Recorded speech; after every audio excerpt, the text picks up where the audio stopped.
ahead and start with some magical punning.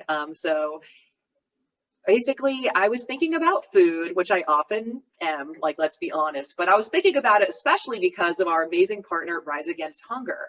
So I thought I would start with some puns about my recent trip to the grocery store. One of the few places we've been able to go recently. I told my husband I was going to do some puns about the grocery store. He didn't think I could pull it off. I was like, how dare he doubt me on this? Like, doesn't he know I was born and bred for puns, okay? Like, and there's nothing grosser than a spouse that is not supporting you. I mean, that just doesn't make any sense. And so I told my friend Beverly about the argument we had.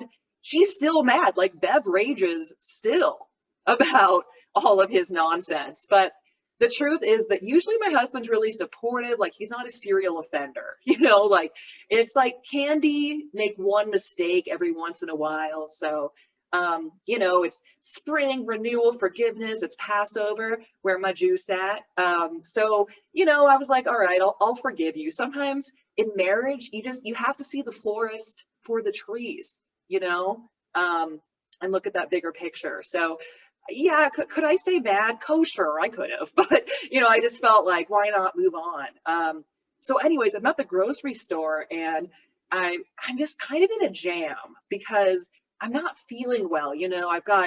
I know it's not COVID because I got my official test results back. But I'm just kind of congested. I'm like a little coffee, and it's more than my normal aches and pains. And so I'm like, I've got to get something to make me feel better as soon as possible. So I start looking for some medicine, and who do I run into but my ex-boyfriend, Gene? So I was like, hi, Gene, I'll be the one to, be the bigger person and say hi.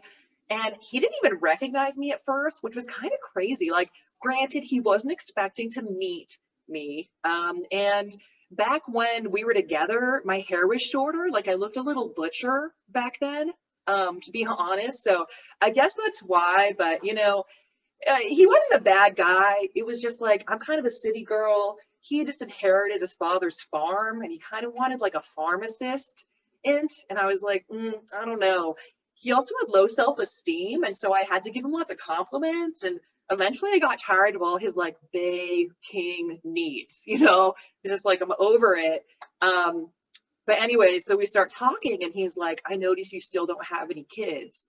And I'm like, yeah, Gene, what do you think? All those times I asked you to wear a condiment.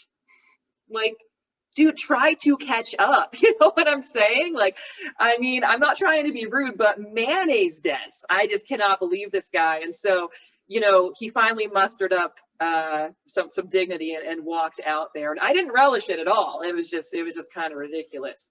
All right. So, look, we're going to have a terrific time. I am super excited to start introducing you to our amazing